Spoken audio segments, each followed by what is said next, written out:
Selamat datang di arah baru, tempat di mana kita berhenti hidup dalam autopilot dan mulai mengambil kendali penuh atas pikiran, emosi, dan arah hidup kita.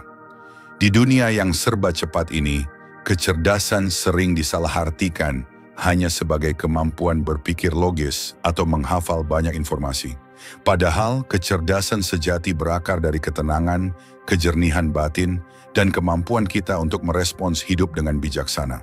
Hari ini kita akan menjelajahi 10 teknik dari filosofi Stoikisme, ajaran para pemikir besar seperti Marcus Aurelius, Epictetus, dan Seneca, yang bukan hanya mengajarkan bagaimana menjadi tenang, tapi juga cerdas secara emosional dan rasional. Karena dalam prinsip Stoik, kecerdasan bukan hanya tentang apa yang kamu tahu, tapi tentang bagaimana kamu bertindak, berpikir, dan memaknai dunia, bahkan saat dunia tidak berpihak padamu.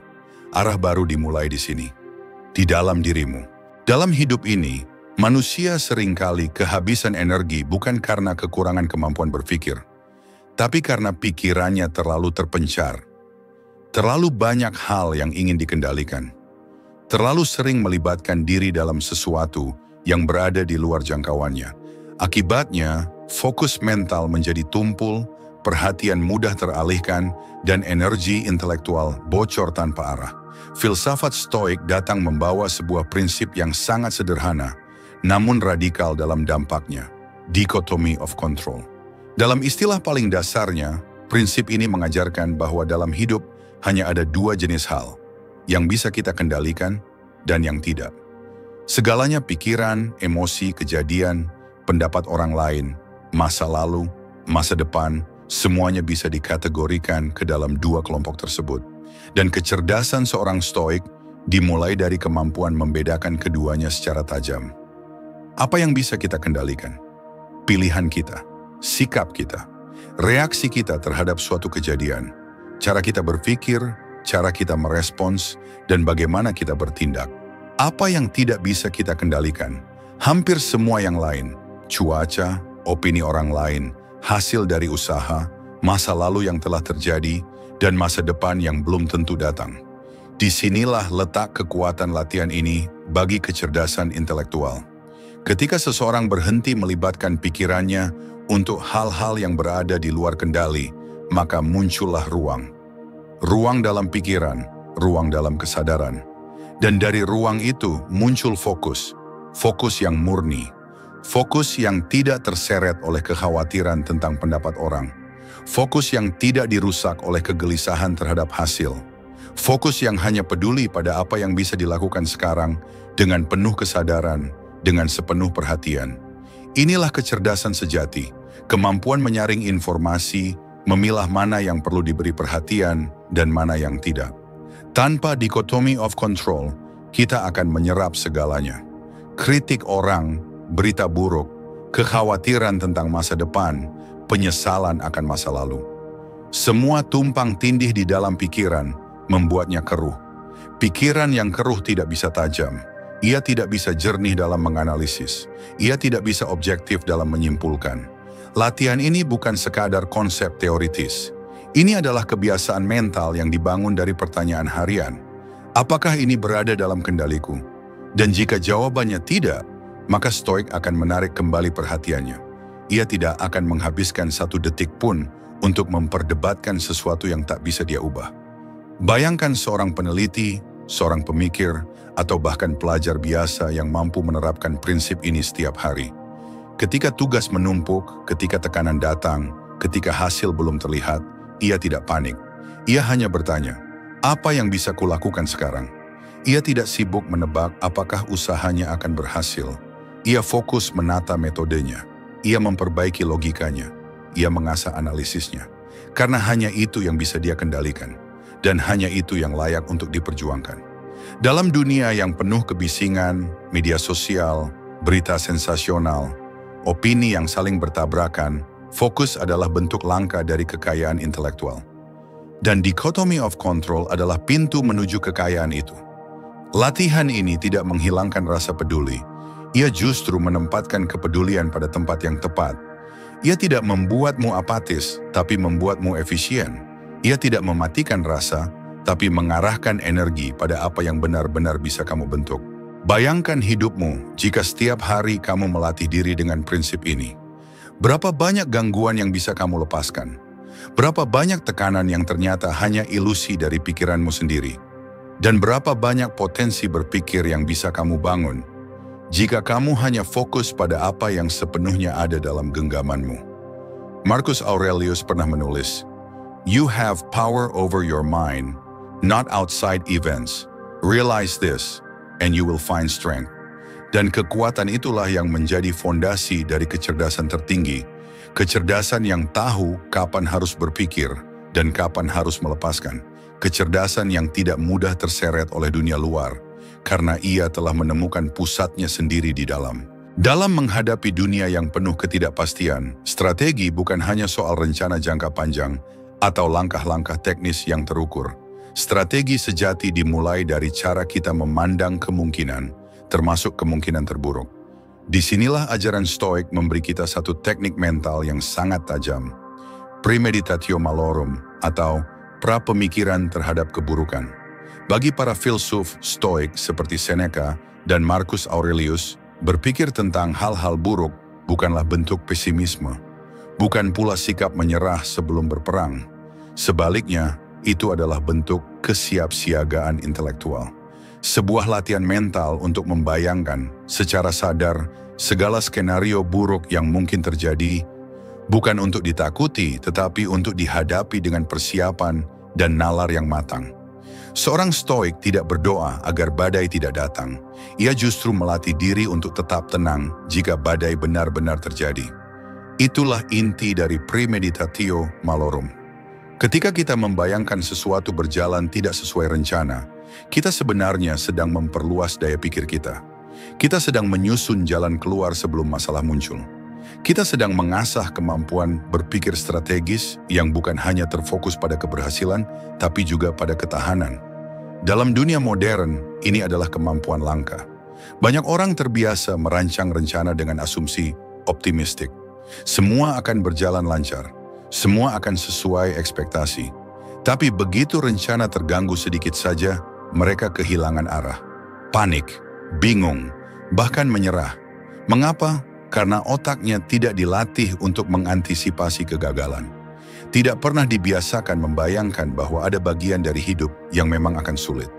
Ada bagian dari proses yang tidak sesuai harapan. Justru disitulah premeditatio malorum menunjukkan nilainya. Seorang pemikir yang strategis akan duduk dengan tenang sebelum memulai sesuatu. Ia akan bertanya pada dirinya sendiri, apa yang bisa salah dalam rencana ini? Apa yang bisa terjadi jika semua tidak berjalan sesuai harapan? Jika hal terburuk terjadi, apa yang akan kulakukan? Ini bukan berpikir negatif, ini berpikir jernih. Karena dengan mempersiapkan mental terhadap kegagalan, kita tidak kehilangan arah ketika hal itu datang. Kita tetap rasional, tetap bisa mengevaluasi, tetap bisa bertindak. Coba bayangkan seorang pelajar yang sedang mempersiapkan ujian penting. Daripada hanya membayangkan nilai sempurna dan kebanggaan, ia memikirkan kemungkinan soal yang sulit, waktu yang tidak cukup, atau gangguan fisik saat hari ujian. Apa yang terjadi? Ia belajar lebih mendalam, ia menyiapkan strategi menjawab, ia tidur lebih awal, ia jaga kesehatannya. Tanpa menyadari, ia telah menjadi lebih cerdas, karena ia telah berpikir jauh ke depan. Dalam dunia profesional, premeditatio malorum membuat seseorang tidak reaktif. Seorang pemimpin yang telah membayangkan kegagalan tidak akan menyalahkan orang lain saat masalah datang. Ia langsung bergerak. Ia tidak kaget, karena ia telah memikirkannya sejak awal. Itulah keunggulan strategi yang dilandasi stoikisme. Bukan sekadar menyiapkan rencana A, tapi juga menyiapkan ketenangan dalam menghadapi rencana Z. Dan ini hanya mungkin jika seseorang berani membayangkan kegagalan, bukan untuk ditakuti, tapi untuk dijinakkan oleh pikirannya sendiri. Seneca menulis, "He robs present ills of their power, who has perceived their coming beforehand." Seseorang yang telah membayangkan masalah sebelum terjadi, telah melemahkan kekuatannya. Begitulah cara berpikir strategis dalam versi Stoik. Kita tidak menyangkal bahwa hal buruk bisa terjadi. kita juga tidak menjadi lemah karenanya. Kita justru menjadi lebih tangguh, lebih tenang, dan lebih jernih dalam membuat keputusan. Dan bukankah itu inti dari kecerdasan intelektual? Kemampuan untuk membaca kemungkinan, merencanakan bukan hanya untuk menang, tapi juga untuk bertahan. Dan ketika yang terburuk datang, kita tidak goyah. Karena pikiran kita sudah lebih dulu sampai ke sana. Dalam hidup yang penuh informasi, distraksi, dan ketergesaan, banyak orang kehilangan satu hal paling mendasar dalam berpikir, kejernihan. Kita merasa sibuk, merasa tertekan, merasa lelah, tapi seringkali kita bahkan tidak tahu apa yang sebenarnya sedang kita pikirkan. Kita menjalani hari seperti kapal tanpa kemudi, hanya bereaksi pada gelombang tanpa pernah bertanya, apa sebenarnya arah dari semua ini? Para filsuf Stoik sejak ribuan tahun lalu telah memahami satu praktik yang bisa menjadi jangkar dalam kekacauan mental semacam itu. Praktik itu sederhana, tenang, dan tak membutuhkan teknologi apapun. Namanya journaling. Atau dalam istilah klasik, menulis refleksi harian. Marcus Aurelius, salah satu kaisar Romawi yang juga seorang Stoik, menulis setiap malam. Ia tidak menulis untuk orang lain. Ia menulis untuk dirinya sendiri. Untuk menyusun ulang pikirannya, meninjau kembali tindakannya, dan memperjelas arah batinnya. Tulisan-tulisannya yang kemudian dikenal sebagai meditations, bukanlah buku filsafat seperti yang kita kenal hari ini. Itu hanyalah catatan pribadi, fragmen-fragmen perenungan dari seorang pemimpin yang tidak ingin kehilangan jati diri di tengah kekuasaan. Inilah esensi dari journaling harian menurut Stoikisme. Menulis untuk menyaring pikiran, menulis untuk bertemu kembali dengan diri sendiri, menulis agar apa yang semula samar menjadi terang. Dalam konteks kecerdasan intelektual, praktik ini sangat bernilai, karena kemampuan berpikir yang tajam tidak lahir dari pikiran yang penuh, tetapi dari pikiran yang terstruktur, dan tulisan adalah alat penyusun struktur itu. Bayangkan seseorang yang setiap malam menyempatkan diri duduk dalam keheningan. Ia membuka jurnalnya dan mulai menuliskan pertanyaan-pertanyaan mendasar. Apa yang kupelajari hari ini? Apa keputusan yang kubuat dan mengapa? Apa emosi yang paling kuat hari ini? Dan apakah itu rasional? Apa hal baik yang kulakukan? Apa yang bisa kulakukan lebih baik? Dengan melatih refleksi seperti ini, kita tidak hanya mengingat peristiwa, tapi mengurai makna. Kita mulai melihat pola berpikir, pola perilaku, bahkan pola kesalahan. Inilah dasar dari kecerdasan sejati, kemampuan untuk mengenali diri sendiri secara objektif. Karena seringkali, masalah dalam hidup bukan terletak pada kekurangan informasi, tapi pada kekacauan dalam mengolahnya. Tanpa ruang untuk refleksi, pikiran seperti lemari yang terlalu penuh, semuanya bertumpuk, tak ada yang benar-benar bisa dipahami. Tapi saat kita menulis, kita mulai memilah, menata, menghubungkan, dan akhirnya menemukan kejelasan. Lebih dari itu, journaling harian juga melatih kejujuran intelektual. Dalam dunia yang serba tampil, kita cenderung menciptakan versi diri yang ingin kita perlihatkan kepada orang lain. Tapi di atas kertas yang sunyi, tidak ada yang harus kita pura-purakan.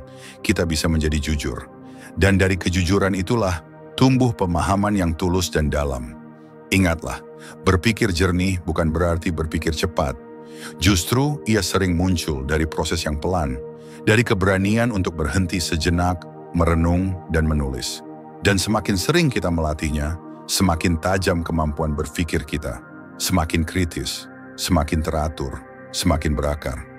Seneca pernah berkata, kita menderita lebih dalam imajinasi daripada dalam kenyataan. Dan dengan menulis, kita bisa membedakan mana yang hanya bayangan pikiran dan mana yang sungguh terjadi. Kita tidak lagi menjadi korban dari asumsi kita sendiri. Kita menjadi pengamat dari pikiran kita, bukan budaknya. Maka jadikan menulis sebagai ritual. Bukan karena ingin menjadi penulis, tetapi karena ingin menjadi jernih. Karena ingin membangun kebiasaan mengurai kekusutan batin sebelum tidur. Karena ingin hidup dengan kesadaran yang lebih dalam dan berpikir dengan struktur yang lebih kuat. Kamu tidak perlu waktu lama. 5-10 menit sehari cukup. Yang kamu butuhkan hanyalah keheningan, kejujuran, dan kemauan untuk menyentuh pikiranmu sendiri secara langsung tanpa layar, tanpa notifikasi, tanpa gangguan. Di era modern ini, journaling adalah salah satu bentuk revolusi senyap. Ia tidak mencolok, tapi ia mengubah cara berpikirmu dari dalam. Ia tidak memberi pujian, tapi ia melatihmu untuk menjadi lebih peka, lebih fokus, dan lebih bijak. Dan dari situlah kecerdasan dibangun. Bukan dari seberapa banyak kamu tahu, tapi dari seberapa dalam kamu mengenal dirimu sendiri, hari demi hari, dalam sunyi di balik halaman kosong yang kamu isi dengan pikiran yang mulai jernih. Dalam dunia yang terus berbicara, orang yang mampu diam memiliki keunggulan yang tak terlihat namun nyata. Kita hidup dalam era di mana suara dianggap kekuatan, komentar menjadi kebutuhan, dan pendapat harus segera diutarakan, seolah keterlambatan adalah kelemahan. Namun dalam filsafat Stoik, justru diam yang melatih kecerdasan. Diam bukan bentuk kelemahan, diam adalah bentuk kendali. Stoikisme mengajarkan bahwa apa yang terjadi padamu bukanlah masalah. Masalah sebenarnya adalah bagaimana kamu meresponsnya. Dan sebelum kamu bisa merespons dengan bijak, kamu harus punya ruang untuk mengamati. Ruang itu hanya bisa lahir dari diam. Diam adalah disiplin. Ia bukan hanya tentang menutup mulut, tetapi tentang mengistirahatkan dorongan untuk bereaksi spontan. Ketika kamu diam, kamu menahan ego untuk tidak membalas. Kamu menunda keinginan untuk membuktikan. Kamu memberi jarak antara stimulus dan respons. Dan dari jeda itulah lahir kecerdasan, karena kamu akhirnya bisa melihat lebih dalam daripada sekadar permukaan. Bayangkan situasi sehari-hari. Seseorang mengkritikmu dengan kasar. Orang biasa akan langsung bereaksi, marah, membalas, membela diri. Tapi seorang stoik diam. Ia tidak menyimpan amarah, tetapi menyimpan jarak. Ia mengamati si pengkritik, menyelami maksud di balik ucapannya, dan yang terpenting, mengamati dirinya sendiri. Apakah kritik ini benar? Apakah reaksi emosiku masuk akal? Apakah perlu dijawab? Kemampuan untuk mengamati orang lain, situasi, bahkan diri sendiri adalah pilar utama kecerdasan. Tapi pengamatan tidak bisa muncul dari pikiran yang tergesa. Ia butuh ruang, dan ruang itu hanya tersedia dalam keheningan. Seorang stoik melatih dirinya untuk tidak segera menjawab, tidak buru-buru menanggapi, tidak reaktif terhadap setiap gesekan. Mengapa? Karena dunia tidak selalu membutuhkan opinimu, tapi kamu selalu membutuhkan pengamatan yang jernih sebelum memberikan apapun dari dalam dirimu. Diam juga melatih kita untuk melihat lebih luas. Seringkali sesuatu tampak salah hanya karena kita terlalu cepat menyimpulkan. Kita menilai berdasarkan satu peristiwa, satu kata, satu ekspresi. Tapi saat kita diam, kita membuka pintu untuk melihat konteks. Kita mulai membaca suasana. Kita menyadari bahwa tidak semua hal harus dijawab. Tidak semua pertanyaan perlu diberi reaksi. Dan tidak semua ketidaknyamanan harus ditanggapi dengan perlawanan. Disinilah diam menjadi alat pengasah nalar. Ia membuat kita mempertimbangkan lebih banyak variabel, berpikir 2 langkah lebih panjang, dan membangun perspektif yang lebih dalam. Bukankah itu bentuk kecerdasan yang nyata? Seorang pemikir yang cerdas tidak ditandai dengan seberapa sering ia berbicara, tetapi seberapa banyak ia mengerti sebelum bicara. Ia tidak berlomba menjadi yang pertama menjawab, tapi ia memastikan jawabannya adalah hasil dari pengamatan yang utuh. Stoikisme bukan hanya ajaran tenang, tetapi ajaran tentang mengambil jarak sebelum menilai. Dan diam adalah latihan untuk itu. Dalam praktiknya, diam juga memberi kita kekuatan sosial. Orang yang diam tidak mudah ditebak, ia tidak membuka semua kartu. Ia memberi kesan dalam yang tak bisa dipetakan dengan cepat. Orang yang diam cenderung lebih dihormati, karena setiap kata yang keluar darinya dianggap penting. Bukan karena suaranya keras, tapi karena ia jarang bicara sembarangan. Kamu bisa mulai melatih ini hari ini. Dalam percakapan, biarkan jeda. Dengarkan lebih banyak daripada berbicara. Tahan keinginan untuk menyela. Amati, bukan bereaksi. Dalam situasi konflik, berhenti sejenak. Tarik napas. Lihat segala sesuatu dari sudut pandang yang lebih luas. Dan dalam waktu tenangmu sendiri, perhatikan pikiran-pikiran yang muncul.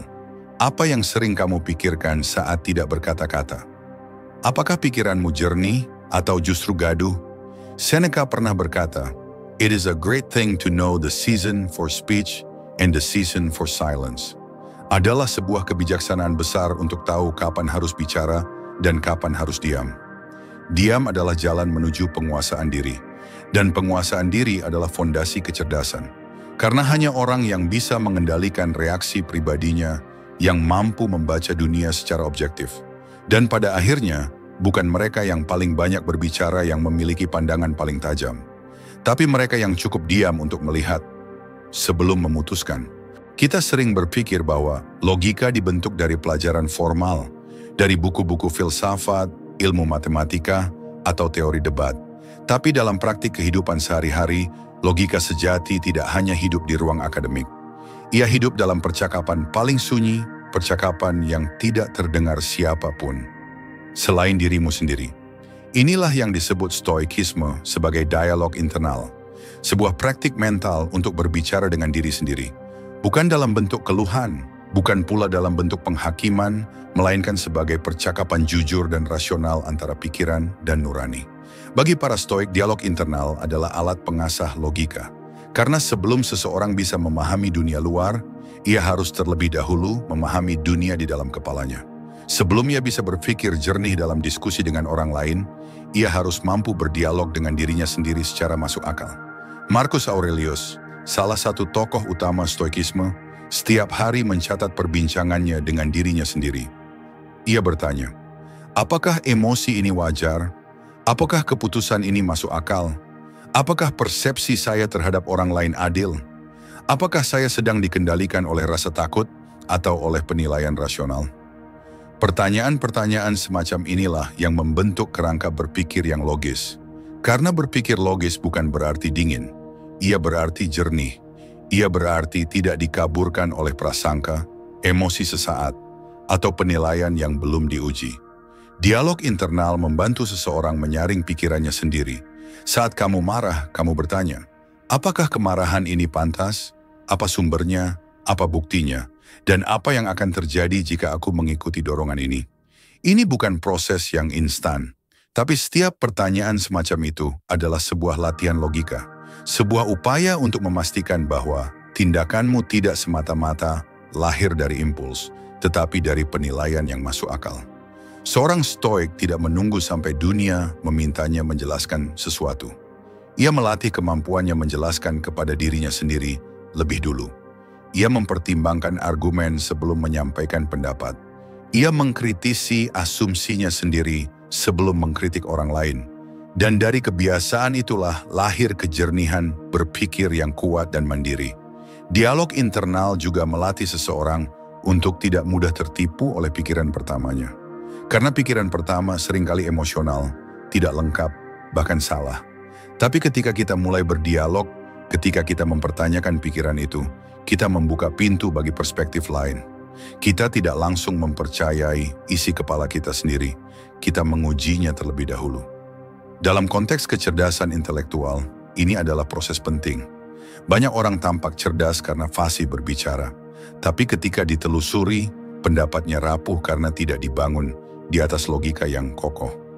Mereka tidak terbiasa menguji pikirannya sendiri sebelum membagikannya. Seorang stoik akan berhenti sejenak dan bertanya, apakah ini fakta atau opini? Apakah ini kebenaran objektif atau hanya persepsi yang terbatas? Apa yang akan dipikirkan oleh seseorang yang lebih bijak daripada aku dalam situasi ini? Ini adalah bentuk kehati-hatian intelektual, bukan keraguan yang melemahkan, tapi kerendahan hati untuk tidak langsung percaya pada semua yang muncul dalam pikirannya. Dan hanya dengan sikap itu, logika bisa tumbuh. Seiring waktu, dialog internal membentuk kebiasaan berpikir yang tertib. Pikiran tidak lagi liar, emosi tidak lagi menguasai, dan respons menjadi lebih tertimbang. Bukankah itu esensi dari orang yang cerdas? Bukan yang paling cepat bicara, tapi yang paling dalam mempertimbangkan. Bukan yang selalu menang berdebat, tapi yang tahu kapan harus diam dan kapan menyampaikan ide dengan kejelasan. Latihan ini tidak memerlukan siapapun, tidak perlu ruang khusus. Ia hanya memerlukan kesediaan untuk jujur pada diri sendiri. Dan keberanian untuk mendengarkan suara dalam kepala, bukan untuk diikuti secara membabi buta, tapi untuk diuji, dan diuji lagi. Seneca menulis, Kita harus membawa seluruh kehidupan kita di hadapan mata hati. Dan dalam cara itu berpikir kembali apa yang telah kita lakukan dan apa yang kita akan lakukan. Kita harus menempatkan seluruh hidup kita di hadapan akal kita. Dan dengan cara itu menimbang kembali apa yang telah kita lakukan dan akan kita lakukan. Karena kecerdasan tidak lahir dari seberapa banyak kita tahu, tetapi dari seberapa baik kita berpikir. Dan berpikir yang baik selalu dimulai dari dialog dengan diri sendiri. Dari keberanian untuk menginterogasi pikiran, bukan hanya menyalurkannya. Dan dalam keheningan pikiran yang logis itulah, kita menemukan fondasi dari kehidupan yang rasional, stabil, dan berkarakter. Salah satu penyebab utama penderitaan manusia bukanlah kenyataan itu sendiri, melainkan penolakannya terhadap kenyataan. Banyak dari kita tidak hidup di dunia sebagaimana adanya, tapi di dunia sebagaimana kita ingin ia terlihat. Kita menolak melihat bahwa hidup seringkali tak sempurna, bahwa orang lain tidak selalu adil, bahwa hasil tak selalu sepadan dengan usaha. Kita menciptakan ilusi tentang keabadian, tentang kendali mutlak, tentang keharusan bahwa hidup harus selalu berjalan sesuai rencana. Stoikisme berdiri tegak menentang semua ilusi itu. Ia menegaskan bahwa kebebasan sejati hanya dimiliki oleh mereka yang mampu melihat dunia secara apa adanya, tanpa hiasan, tanpa harapan kosong, tanpa penyangkalan. Menerima realitas bukan bentuk pasrah. Justru sebaliknya, ia adalah keberanian. Keberanian untuk membuka mata dan berkata, inilah hidup. Ketika hal-hal tidak berjalan sesuai keinginan kita, Stoik tidak akan berkata, mengapa ini terjadi padaku? Ia akan bertanya, apa yang bisa kulakukan dengan ini? Disinilah letak kekuatan intelektual yang sejati, kemampuan untuk melihat tanpa ilusi. Orang yang cerdas tidak membohongi dirinya sendiri. Ia tidak memutarbalikkan kenyataan agar terasa lebih nyaman. Ia berdiri di tengah ketidakpastian, di tengah ketidaksempurnaan, dan tetap memilih untuk bertindak bijaksana. Menerima realitas adalah bentuk disiplin mental. Ketika kamu menerima bahwa tidak semua orang akan menyukai kamu, kamu berhenti membuang energi untuk menyenangkan semua orang. Ketika kamu menerima bahwa hidup tidak selalu adil, kamu berhenti mengeluh dan mulai fokus pada apa yang bisa kamu kontrol. Ketika kamu menerima bahwa waktu tidak menunggu, kamu akan memanfaatkan hari ini dengan lebih sungguh-sungguh.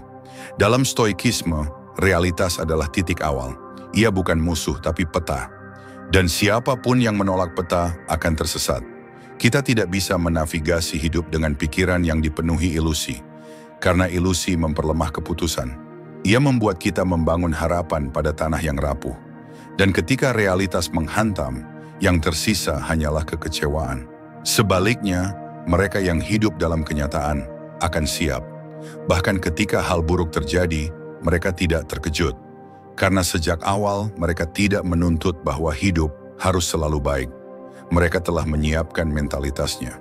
Menerima realitas bukan berarti menyerah pada nasib, tapi memilih untuk berdiri kokoh di atas tanah yang sebenarnya, bukan di atas mimpi yang rapuh. Ini adalah kekuatan pikiran yang tidak mudah terbentuk. Dibutuhkan latihan, dibutuhkan kejujuran, dan yang paling penting, dibutuhkan kerendahan hati untuk mengakui bahwa dunia tidak harus berjalan sesuai peta dalam kepalamu. Dalam kehidupan sehari-hari, kamu bisa melihat bentuk-bentuk ilusi ini dengan mudah. Orang yang merasa gagal karena dibandingkan terus dengan orang lain. Orang yang frustrasi karena mengira semua hal akan berjalan linear. Orang yang tidak pernah bahagia karena selalu merasa kurang.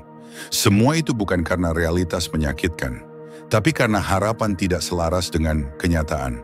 Disinilah filsuf Stoik seperti Epictetus memberi nasihat yang sangat dalam. Jangan mencari segalanya untuk terjadi seperti yang kamu inginkan, tetapi lebih baik wish that everything happens as it actually will, then your life will flow well. Jangan berharap segalanya berjalan sesuai keinginanmu. Sebaliknya, selaraskan keinginanmu dengan kenyataan. Maka hidupmu akan mengalir dengan tenang. Ini bukan ajaran fatalistik. Ini adalah cara membebaskan pikiran dari penderitaan yang tidak perlu. Karena ketika kita berhenti mengeluh tentang bagaimana dunia seharusnya dan mulai menerima bagaimana dunia adanya, kita punya lebih banyak energi untuk bertindak dengan bijak. Penerimaan bukan akhir dari perjuangan, ia justru awal dari perjuangan yang cerdas. Karena hanya dengan menerima realitas, kamu bisa menyusun strategi yang tepat. Kamu tidak lagi mendasarkan keputusan pada angan-angan, tetapi pada peta yang sebenarnya. Pikiran yang dewasa adalah pikiran yang rela berhadapan dengan kenyataan, tanpa lari. Dan dari keberanian untuk menerima itulah lahir kejernihan berpikir, keteguhan hati, dan kematangan intelektual. Dalam dunia yang dipenuhi notifikasi, distraksi, dan banjir informasi, kemampuan untuk mendalami satu hal secara utuh menjadi kemewahan yang langka. Kita hidup di era keterhubungan, tetapi ironisnya, semakin sulit untuk benar-benar terhubung, terutama dengan pemikiran yang dalam, refleksi yang jernih, dan pengetahuan yang bermakna. Filosofi Stoikisme mengajarkan bahwa kunci dari kejernihan berpikir adalah kemampuan untuk memisahkan diri dari kebisingan. Marcus Aurelius menulis di dalam Meditations, di tengah tugasnya sebagai kaisar Romawi, pemimpin tentara, dan tokoh publik, bahwa seseorang tetap bisa menemukan ruang yang tenang di dalam pikirannya. Itulah tempat untuk kembali pada logika, pada kebenaran, dan pada keteguhan diri. Tapi pertanyaannya hari ini adalah, apakah kita masih punya ruang itu? Apakah kita masih sanggup duduk sendirian, memikirkan satu ide, satu buku, satu konsep, tanpa harus memeriksa ponsel, membuka tab baru, atau teralihkan oleh hal-hal remeh? Kecerdasan bukan hanya tentang kemampuan memahami, tetapi tentang mendalami, dan pendalaman membutuhkan ruang, membutuhkan sunyi, membutuhkan pelepasan dari gangguan eksternal yang tidak berhenti menghantam kita setiap menit. Gangguan tidak hanya mengurangi fokus, ia mengikis kapasitas kita untuk berpikir jernih. Setiap kali kita tergoda oleh notifikasi, kita memutus aliran konsentrasi. Setiap kali kita berpindah perhatian secara cepat, kita melatih otak untuk tidak tahan terhadap kesulitan intelektual. Akibatnya, kita terbiasa berpikir pendek, terbiasa merasa bosan saat tidak ada yang instan, dan akhirnya kehilangan stamina untuk memahami sesuatu secara mendalam. Disinilah letak relevansi Stoikisme. Para filsuf Stoik hidup dalam dunia yang berbeda, tetapi tantangan mereka serupa: keramaian, gangguan, tanggung jawab, tekanan sosial. Namun mereka tetap menemukan cara untuk menyisihkan waktu dalam diam. Waktu untuk berpikir, untuk membaca, untuk menulis, untuk merenung. Dan dalam waktu-waktu itulah kebijaksanaan dilahirkan. Jika kamu ingin meningkatkan kecerdasanmu secara nyata, maka kamu harus menciptakan ruang. Bukan hanya ruang fisik, tapi ruang mental. Pisahkan dirimu sejenak dari dunia luar, dan latih pikiranmu untuk hadir secara utuh pada apa yang sedang kamu pelajari. Membatasi gangguan bukan berarti menjadi antisosial atau menarik diri dari dunia. Tapi ini tentang prioritas, tentang mengatur kapan kamu hadir untuk dunia luar dan kapan kamu mengembalikan energi untuk membangun dunia dalam dirimu. Mulailah dengan hal-hal kecil, matikan notifikasi saat belajar. Tentukan waktu khusus untuk membaca tanpa interupsi. Pisahkan waktu untuk merenung tanpa musik, tanpa layar. Biarkan dirimu merasa bosan agar pikiranmu punya ruang untuk menciptakan sesuatu yang asli. Dalam keheningan itu, kamu akan menemukan sesuatu yang tidak bisa diberikan oleh media sosial, tidak bisa diajarkan oleh video motivasi, dan tidak bisa dibeli oleh uang, yaitu kejernihan berpikir. Dan kejernihan itu adalah fondasi dari kecerdasan sejati. Stoikisme mengajarkan bahwa ketenangan adalah kekuatan, bukan kelemahan. Ketika dunia berlomba dalam kecepatan, orang yang cerdas justru berani melambat. Berani tenggelam dalam satu buku selama berjam-jam. Berani merenungkan satu kalimat selama berhari-hari. Karena ia tahu, kualitas berpikir tidak bisa dipercepat. Jika kamu ingin menjadi seseorang yang benar-benar menguasai suatu bidang, bukan sekadar tahu permukaannya, maka kamu harus melatih disiplin ini. Disiplin untuk membatasi gangguan dan menciptakan depth of mind, kedalaman pikiran. Dan kedalaman hanya datang dari keheningan yang disengaja. Ingatlah, tidak ada pemikiran besar yang lahir dari kondisi yang bising. Tidak ada penemuan penting yang ditemukan di tengah keramaian mental. Semua yang hebat dalam ilmu, seni, dan filsafat lahir dari pikiran yang berani berdiam. Jadi bila kamu merasa kehilangan fokus akhir-akhir ini, Mungkin yang kamu butuhkan bukan motivasi, tapi ketegasan untuk berkata tidak pada hal-hal yang mencuri perhatianmu. Mungkin kamu tak perlu menambah lebih banyak informasi, tapi mengurangi gangguan agar bisa benar-benar memahami yang sudah kamu miliki. Membatasi gangguan eksternal bukan sekadar strategi produktivitas. Itu adalah bentuk penghormatan terhadap pikiranmu sendiri. Dan dalam filosofi Stoik, pikiran yang tenang adalah fondasi dari hidup yang bijaksana. Kesederhanaan dalam dunia yang dipenuhi jargon, kompleksitas buatan, dan keinginan untuk terlihat cerdas justru menjadi penanda dari kejernihan intelektual. Kita sering mengira bahwa pikiran yang cerdas adalah yang bisa merangkai kalimat-kalimat sulit, menyusun konsep-konsep rumit, atau mengutip teori yang hanya dipahami segelintir orang. Namun Stoikisme, sebagai filosofi hidup yang terbukti melampaui zaman, justru mengajarkan bahwa kebijaksanaan adalah kemampuan untuk menyederhanakan yang rumit tanpa merusaknya. Epictetus pernah berkata, "Jangan bangga dengan apa yang kamu tahu, jika pengetahuan itu tidak bisa membuat hidupmu lebih baik." Ini adalah peringatan halus tapi tajam.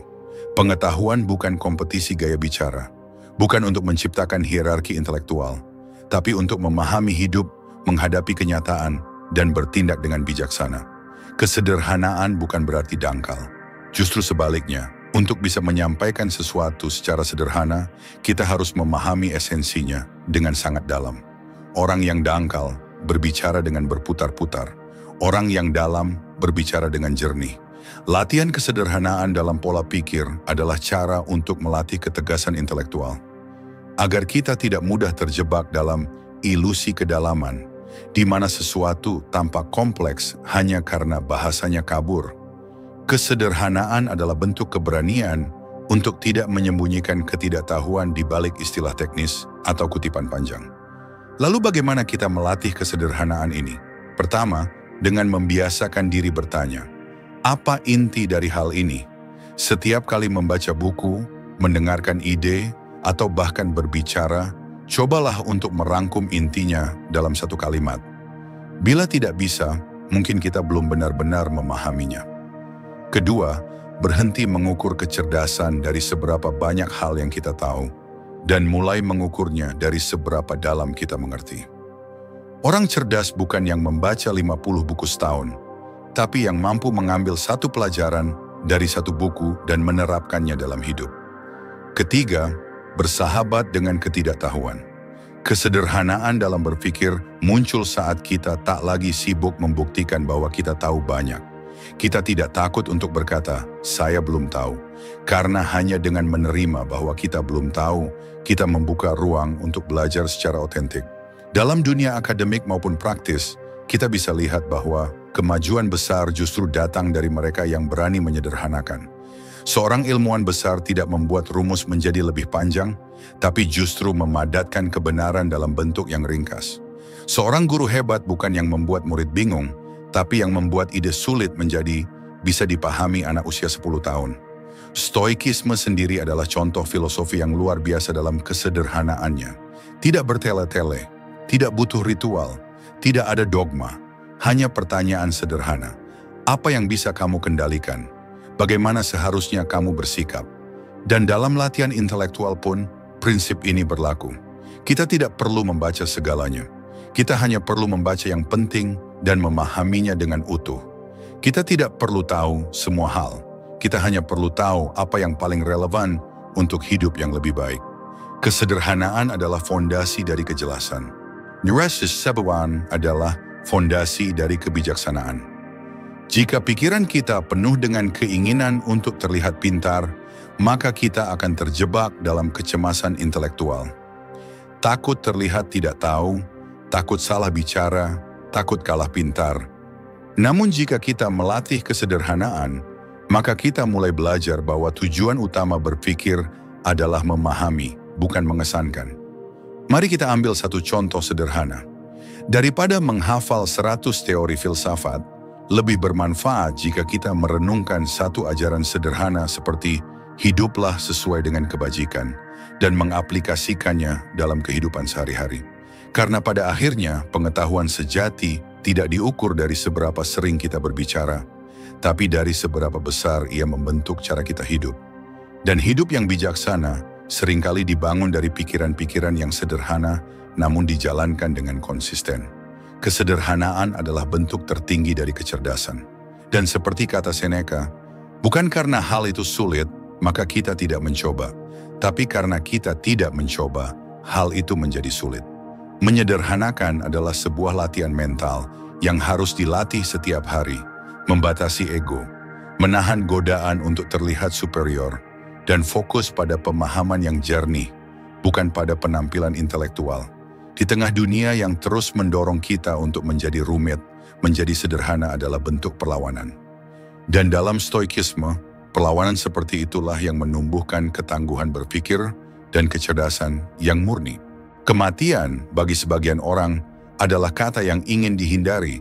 Ia dianggap menyeramkan, gelap, bahkan mengganggu. Namun bagi para filsuf stoik, kematian bukan untuk ditakuti, melainkan untuk diingat setiap hari. Karena justru dalam mengingat kematian, kita bisa hidup dengan lebih sadar. Dan dalam konteks intelektual, kematian menjadi lensa yang jernih untuk menyaring. Pengetahuan seperti apa yang benar-benar layak untuk dicari. Filsuf stoik Romawi, Marcus Aurelius, menulis dalam Meditations, "Kamu bisa mati kapan saja. Biarkan itu menentukan apa yang kamu pikirkan, katakan, dan lakukan." Dalam satu kalimat, ia mengingatkan kita bahwa waktu kita di dunia ini sangat terbatas. Dan karena itu, segala hal yang kita pelajari, baca, pikirkan, dan kejar harus tunduk pada pertanyaan ini. Apakah ini benar-benar penting jika hidup saya tidak sepanjang yang saya kira? Kita hidup dalam zaman banjir informasi. Setiap hari kita dibombardir dengan konten, berita, pendapat, teori baru, tren intelektual yang cepat berubah. Kita tergoda untuk mempelajari semuanya, mengikuti semuanya, membaca semuanya. Namun tanpa filter kita hanya menjadi penumpuk pengetahuan acak, bukan seorang pembelajar sejati. Disinilah refleksi tentang kematian memberi arah. Ia menjadi filter mental untuk memilah apa yang patut dipelajari dan apa yang bisa dilewatkan. Ia menanyakan dengan tegas, "Jika ini adalah hari terakhirmu, apakah pengetahuan ini layak untuk mengisi waktumu?" Menggunakan kematian sebagai filter bukan berarti menyerah pada ketakutan. Sebaliknya, itu adalah bentuk keberanian. Keberanian untuk tidak menunda hal penting. Keberanian untuk meninggalkan hal remeh. Keberanian untuk belajar hanya hal-hal yang memperdalam jiwa, memperluas pengertian hidup, dan memperkuat karakter. Seorang stoik sejati akan berkata, "Saya belajar bukan agar saya terlihat pintar, tapi agar saya bisa hidup dengan bijak dan mati tanpa penyesalan." Mari kita ambil contoh konkret. Apakah menghafal teori ekonomi yang tidak relevan dengan kehidupan sehari-hari lebih penting daripada memahami bagaimana mengatur keuangan pribadi dengan bijaksana? Apakah membaca buku yang membuat kita merasa superior lebih penting daripada membaca buku yang membantu kita memahami diri sendiri dan orang lain dengan lebih baik? Refleksi akan kematian membantu kita menyusun ulang prioritas belajar. Ia mendorong kita untuk fokus pada pengetahuan yang bisa memperbaiki kualitas hidup, wawasan yang bisa membuat kita lebih berguna bagi orang lain, pelajaran yang bisa membantu kita menghadapi penderitaan, kesedihan, dan perubahan. Jika kita menyadari bahwa waktu kita terbatas, kita akan berhenti mempelajari hal-hal hanya demi ikut tren. Kita akan berhenti membaca hanya untuk pamer di media sosial. Kita akan mulai mencari pengetahuan yang mendalam, bukan yang dangkal dan sementara. Dalam stoikisme, ini disebut memento mori, ingatlah bahwa kamu akan mati. Bukan sebagai ancaman, tetapi sebagai pemandu. Ia bukan membuat kita murung, tapi membuat kita jernih. Dan dalam dunia intelektual, kejernihan adalah fondasi yang paling kokoh. Fakta bahwa kita tidak tahu kapan akhir hidup akan datang, justru membuat setiap hari menjadi ruang belajar yang berharga. Setiap halaman buku yang kita baca, setiap renungan yang kita tulis, setiap ide yang kita pahami harus membawa kita lebih dekat pada makna. Bukan sekadar menambah informasi, tapi menambah kebijaksanaan. Seperti yang dikatakan Seneca, hidup itu cukup panjang jika kamu tahu cara menggunakannya. Dan salah satu cara terbaik menggunakan hidup adalah dengan belajar hal yang benar. Hal yang akan tetap bermakna bahkan ketika kita tidak ada lagi. Hal yang bukan hanya mengisi kepala, tapi mengubah cara kita bertindak dan bersikap. Jadi pertanyaan pentingnya adalah, jika hari ini adalah hari terakhirmu, apakah pengetahuan yang sedang kamu kejar itu layak untuk menjadi bagian dari hidupmu? Kalau jawabannya tidak, mungkin sudah saatnya kita mengalihkan fokus. Belajar untuk hidup, bukan untuk terlihat hebat. Belajar untuk bersiap mati dengan damai, karena telah menjalani hidup dengan penuh makna. Dengan mengingat kematian, kita tidak kehilangan harapan. Kita justru menemukan arah. Arah yang membuat setiap detik belajar kita menjadi lebih dalam, lebih tajam, dan lebih jujur. Kecerdasan yang sejati tidak hanya diukur dari seberapa cepat seseorang berpikir, bukan pula semata soal seberapa banyak informasi yang berhasil dihafal. Namun pada akhirnya, kecerdasan sejati diuji dalam satu hal. Seberapa jernih seseorang mampu berpikir di tengah guncangan emosi. Daya nalar yang tajam tidak tumbuh di ruang hampa. Ia berkembang justru ketika kita bisa tetap berpikir lurus di saat pikiran lain terguncang. Dan inilah yang menjadi landasan dalam stoikisme. Emosi yang teguh adalah penyangga dari nalar yang jernih. Epictetus, salah satu filsuf besar dalam stoikisme, pernah berkata, bukan peristiwa yang mengganggu kita, tetapi cara kita menafsirkannya. Pernyataan ini sederhana namun mendalam. Ia menunjukkan bahwa yang menggagalkan nalar bukan dunia luar, melainkan ketidakmampuan kita mengelola batin sendiri. Saat emosi menguasai logika, maka pikiran kita kehilangan arah. Sebaliknya, saat emosi ditundukkan dengan kejernihan prinsip dan pengetahuan yang benar, maka nalar kita bisa menembus kerumitan apapun tanpa kehilangan objektivitas. Kita perlu memahami bahwa keteguhan emosi bukan berarti mati rasa, bukan juga menjadi dingin atau menekan perasaan, melainkan ia adalah kemampuan untuk mengizinkan emosi hadir tanpa membiarkannya mengambil alih kemudi pikiran. Dalam kehidupan nyata, daya nalar diuji bukan saat segala hal berjalan lancar, tapi justru saat keputusan besar harus dibuat dalam tekanan. Saat konflik datang dari orang terdekat, saat dunia mengejek dan memprovokasi. Pada titik-titik inilah kecerdasan sejati harus tampil. Dan untuk itu, dibutuhkan pondasi emosi yang stabil. Keteguhan yang dibentuk lewat latihan harian, lewat pengenalan diri, lewat kesabaran, dan tentu lewat ilmu yang kita tanam dengan kesadaran penuh. Karena pengetahuan, bila tidak ditopang emosi yang teguh, hanya akan jadi alat pembenaran diri. Ia bisa membuat kita sombong. Ia bisa membuat kita cerdas tapi beracun. Namun jika pengetahuan dipadukan dengan emosi yang stabil, maka kita tidak hanya menjadi tahu, kita menjadi bijak. Bayangkan seseorang yang membaca buku filsafat tiap hari, tapi mudah tersinggung saat dikritik.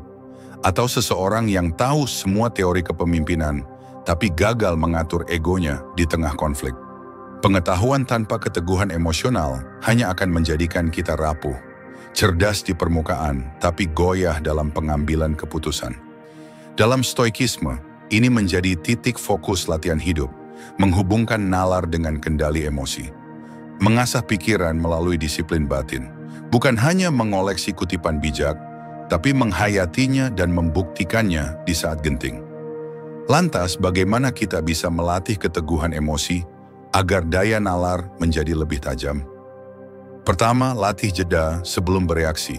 Ini adalah kebiasaan stoik yang sangat mendasar. Sebelum merespons sebuah peristiwa, tarik napas. Lihat peristiwa itu dari jarak pandang yang netral. Tanyakan pada diri, apakah ini pantas membuatku kehilangan kejernihan berpikir? Kedua, biasakan menelaah pola pikir otomatis kita. Apakah kita langsung menyalahkan orang lain? Apakah kita mudah merasa diserang? Atau kita mampu menilai sebuah peristiwa sebagai latihan berpikir, bukan serangan pribadi? Ketiga, bangun ketenangan dari pengetahuan yang benar. Pengetahuan bukan untuk dipamerkan, tapi untuk dijadikan pegangan.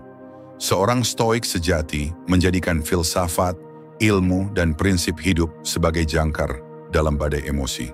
Karena pada akhirnya, kecerdasan bukan soal berapa banyak yang kita tahu, tetapi seberapa stabil kita dalam berpikir ketika dunia memaksa kita untuk meledak, menyerah, atau terpancing. Daya nalar yang kuat bukan soal IQ tinggi, melainkan kemampuan untuk tetap berpikir jernih dalam diam, dalam sabar, dalam sadar.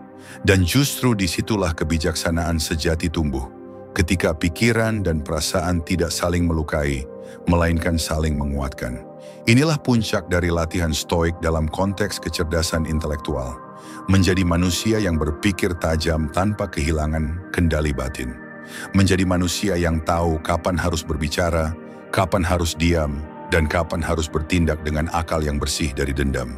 Dengan keteguhan emosi, kita tidak hanya cerdas, kita mampu menjadi terang di tengah kabut, bagi diri sendiri dan bagi orang-orang di sekitar kita. Dan pada akhirnya, kita menyadari satu hal penting. Kecerdasan tidak hanya dibentuk oleh apa yang kita baca, dengar, atau pelajari, melainkan oleh bagaimana kita mengendapkan semua itu di dalam diri. Bagaimana kita memproses pengetahuan dengan kejernihan, bukan dengan ego. Bagaimana kita menjadikan pikiran sebagai alat pengasah jiwa, bukan sekadar sarana untuk terlihat unggul. Teknik-teknik stoik yang tadi kita bahas, bukanlah metode kuno yang sudah usang ditelan zaman. Justru sebaliknya, di tengah dunia yang penuh distraksi, tekanan, dan kegaduhan mental, stoikisme hadir sebagai pondasi intelektual yang tenang namun kokoh. Karena kecerdasan sejati bukan soal siapa yang paling cepat bicara, melainkan siapa yang paling tenang saat harus berpikir. Jika Anda merasa isi pembahasan ini menyentuh sesuatu dalam diri Anda, mungkin itu bukan kebetulan. Mungkin itu pertanda bahwa Anda memang sedang berjalan menuju versi diri yang lebih kuat, lebih jernih, dan lebih matang. Dan jika Anda ingin melanjutkan perjalanan ini bersama, temukan ruang untuk belajar, merenung, dan bertumbuh. Di sini, di channel Arah Baru. Tempat di mana kita tidak sekadar bicara tentang hidup, tapi menyelaminya dengan penuh kesadaran. Tempat di mana filosofi bukan teori kosong, tapi kompas yang membimbing langkah kita setiap hari. Silakan subscribe agar Anda tidak melewatkan setiap episode baru yang bisa menjadi bahan bakar jiwa Anda. Bagikan jika menurut Anda ini layak sampai ke orang lain. Dan tinggalkan komentar, karena suara Anda bisa menjadi inspirasi bagi yang lain. Sampai bertemu di episode berikutnya. Tetap tenang, tetap berpikir, dan terus melangkah menuju versi terbaik dari diri Anda. Inilah Arah Baru. Dan perjalanan ini baru saja dimulai.